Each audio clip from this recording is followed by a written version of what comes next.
Scully and I'm a street artist based on the Sunshine Coast, Australia. And today I am talking about spray can caps. So I'm going to go through the top 10 questions that I get asked, particularly when I'm running workshops in schools and to the public. I always get asked the same questions. So here I'm putting them into a video so everyone can watch them whenever they want to. So the first question is, which caps do I get for which cans? So there are two different types of cans. You've got your arty cans or your mural cans. So these generally have a female valve with a male, see it's pokey outy, a male cap, or even you can see pokey outy, male cap. So they go together. If you're purchasing spray paint from the hardware store, then they generally have a male valve with a female cap. So see, that's a hole, that's a valve that goes on there. So have a look at whatever can you have. That will tell you which caps you need to buy. Every can that you purchase will come with a cap already attached to it. So you'll just be able to look underneath here and go, oh, okay, cool, that's a male cap. I need more male caps. So the next question I get asked is, where do you buy caps? So you can purchase caps wherever you're purchasing your spray paint. So here in Australia, I purchase my spray paint either from Officeworks or Eckersley's Art Supplies, Art Shed, or even my local paint store, Paint Right supplies spray paint and caps. So when I'm purchasing it from the paint store, all the caps come in these containers, and you just grab whatever containers you want. You can see the spray size of those caps at the front, take that up to the counter, tell them you want 10 or so of them, and they'll scan them in for you. Or you can buy packs. I think Ironlac do a pack that you can grab from Officeworks, and it has a selection of different caps in it. So you can have a play with different size caps. They generally cost anywhere between 10 cents up to 25 cents. It depends on what happens with inflation. They are slowly going up every time I buy them. Number 4, how do you tell the difference between the caps? This is a major question I always get asked, and people are like, oh wow, do you remember all the differences? No, I do not. I have my favorites, and other than that, I use the chart. So this is one of the more recent Montana charts for their spray caps. Montana has their own range of caps. I know Ironlac have their own range of caps. So depending on what spray brand you're buying, they'll have their own range. And yes, you can interchange them. So you can use Ironlac caps on Montana cans if you want to, and vice versa. I just throw all of my caps all into a bucket, and this is maybe 1/20th of the amount of caps that I've got. So I always look on here if I'm not quite sure what I'm needing. So my next question is that I get asked is paint flow. So how do I know when you're purchasing? This is one thing, it shows the size that it comes out, but sometimes when you've got a massive wall to paint, you want that paint out quickly, not slowly and small. So one suggestion is to look underneath the cap. I wonder if you can see here, and you can see a tiny little slit there.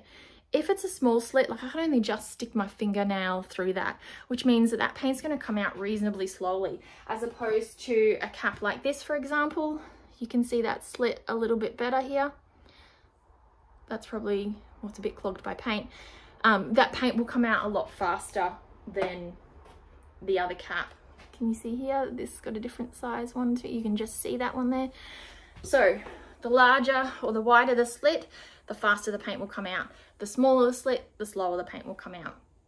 The next question I get asked is, what do you use the different size caps for? So the different caps will cause the paint to come out faster and larger, or slower and smaller. So if you're outlining your artwork, for example, I would probably use a smaller cap. So this is a cap that comes on one take cans, and you can see it's almost got a small non-existent slit in there, so it's very small.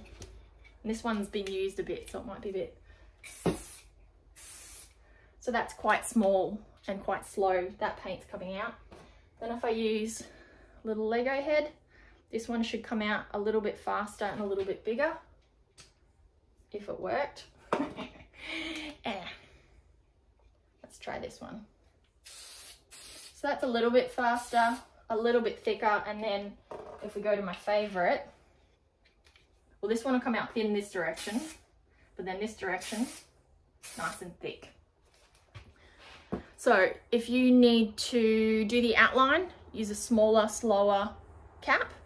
If you need to then color it in, use a thicker, larger cap. Because if you do this shape with this small cap here, and then you go to color it in, it's going to have a really streaky effect. So say we do that shape and we're like, oh, we need to color it in now.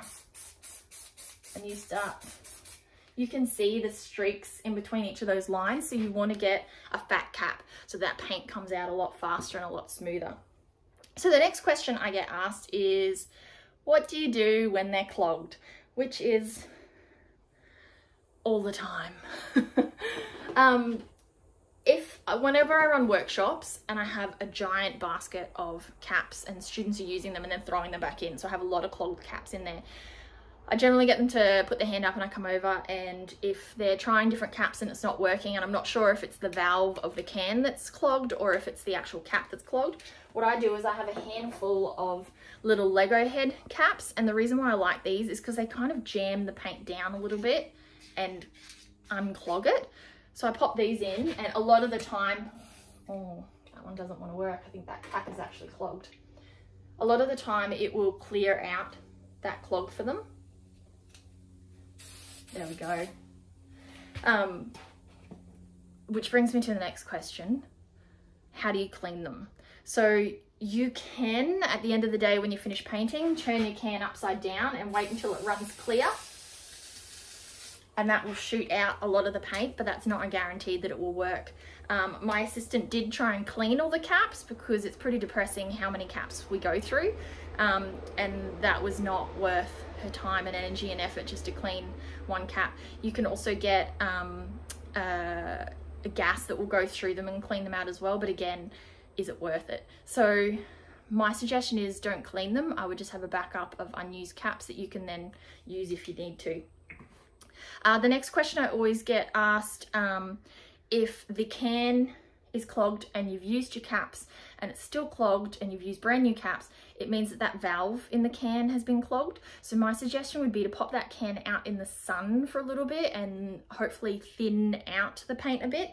And then you'll need to give it a really good shake. Like I would say shake it for about 2 minutes to make sure that you're really mixing up all that paint, and then give it a go with a brand new Lego head cap after that as well. Can you clean them? Oh, and the last one is, what's my favorite caps? Well, I have two favorite caps. It's the Lego head that I mentioned before. It's not because I like painting with it, but it's because I like unclogging cans with it. And my other favorite are these fat caps, which spray out large amounts and really smoothly. It means that when I'm doing my massive stencils, I can get that paint up on the stencil as fast as possible and pull it all off really quickly, and it's nice and smooth. So please tell me about your favorite caps in the comments below so that I don't feel like a giant spray cap nerd by myself. And don't forget to like and subscribe because I've got a couple more videos coming out that you don't want to miss. Thanks.